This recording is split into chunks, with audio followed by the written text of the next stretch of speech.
Hello friends and welcome back to House of Props. I just finished this 52-inch long 3D printed DC-15A Stormtrooper blaster, and let me show you how I made it. Let's get started.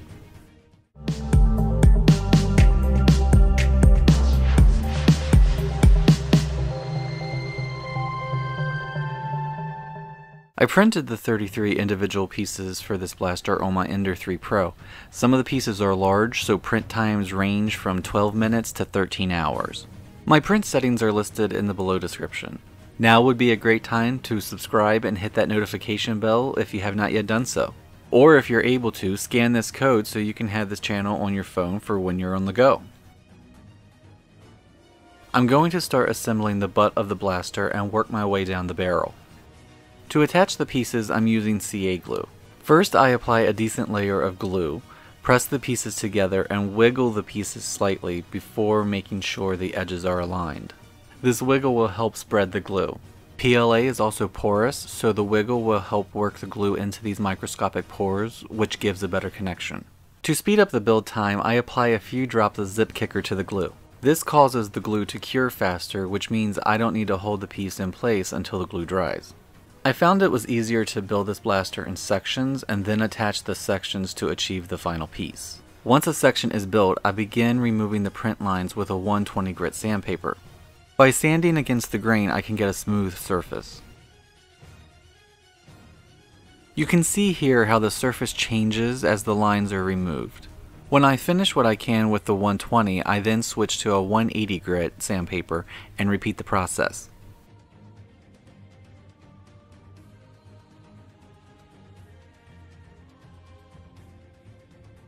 The next section I attached is parts 4, 5, and 6. These are attached the same way as 1, 2, and 3, glue and a slight wiggle, then set with zip kicker.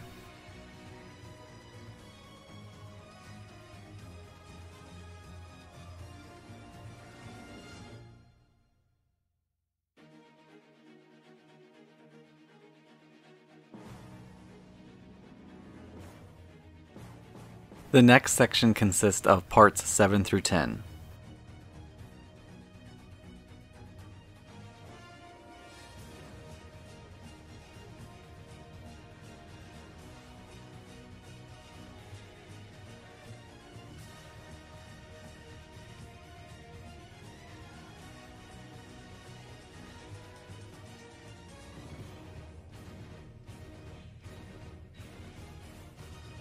Then I attach section 2 to section 1.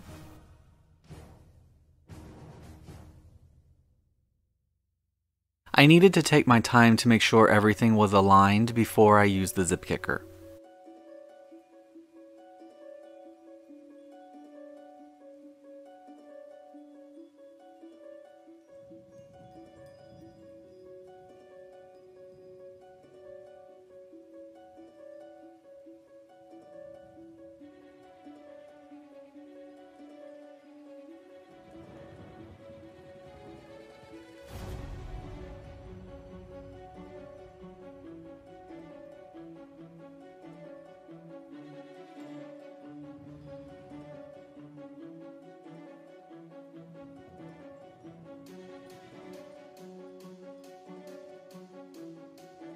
Then I attached section 3.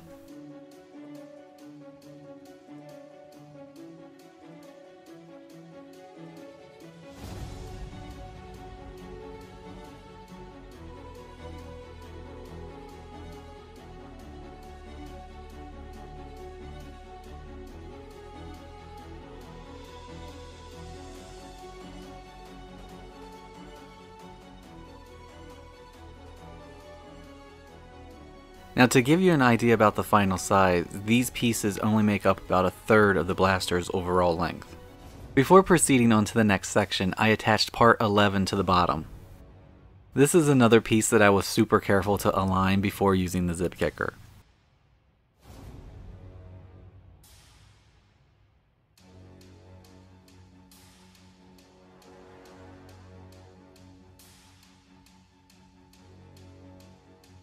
The next section was made by attaching parts 12, 13, 14, 15, 16, 17, 18, 19, 20, 21, 22, 23, 24, and 25. This was sanded and then attached to the previous sections. This was a little awkward to align, so I had to brace it before curing.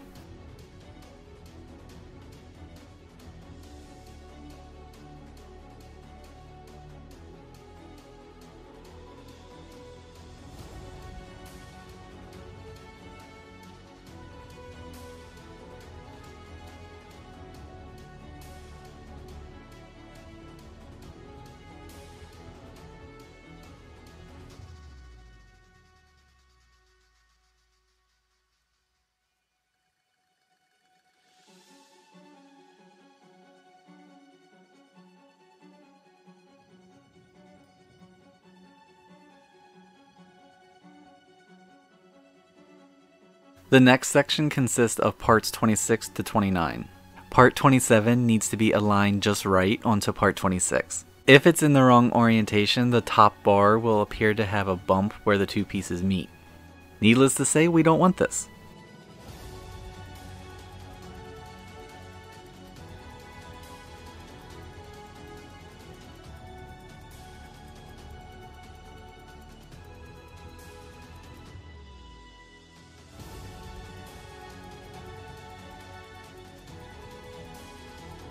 This barrel section can then be attached to the rest of the blaster.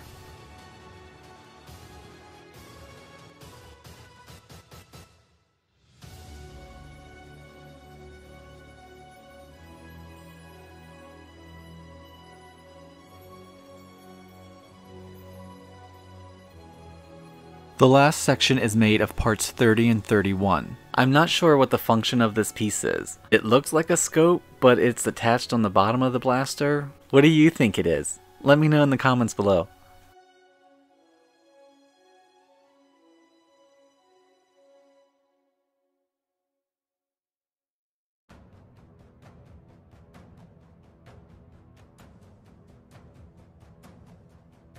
The very last pieces are part 32. Print 2 of these and attach to either side of this triangular piece.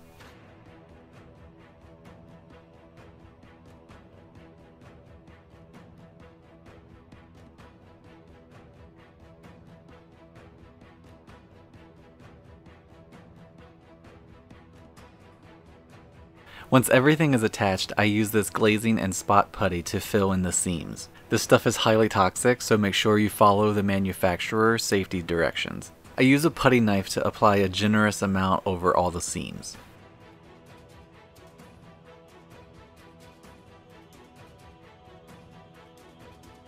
It took about 2 hours for it to dry, and once it was, I sanded it down with the 180 grit sandpaper.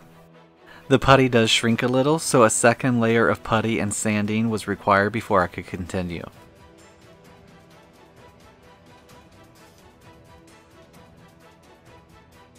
Once everything is sanded smooth, I use a filler primer.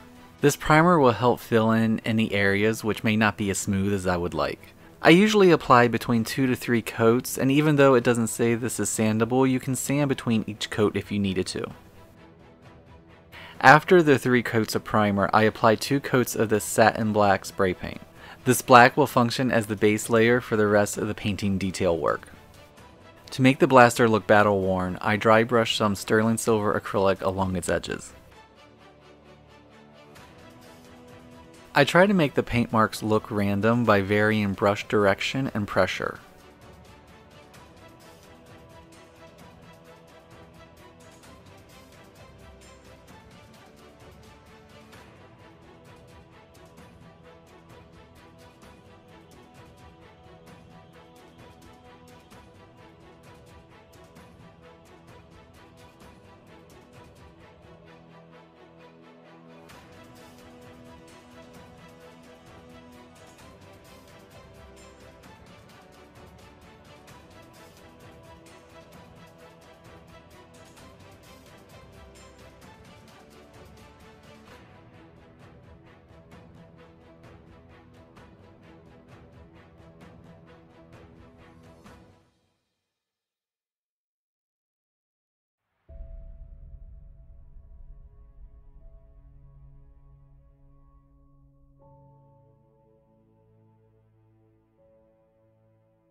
To give the piece some scratches, I use a thick piece of paper as an edge to help guide the brush. Then you can vary the line by using the brush to break up the straightness.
I love adding dirt and grime to my pieces, so I'm going to airbrush some nutmeg brown across the surface.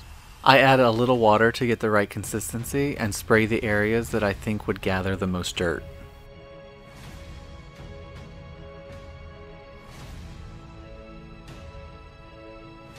To add some carbon scoring on the tip, I switched to using a burnt umber. I also spray a little of this in spots along the blaster.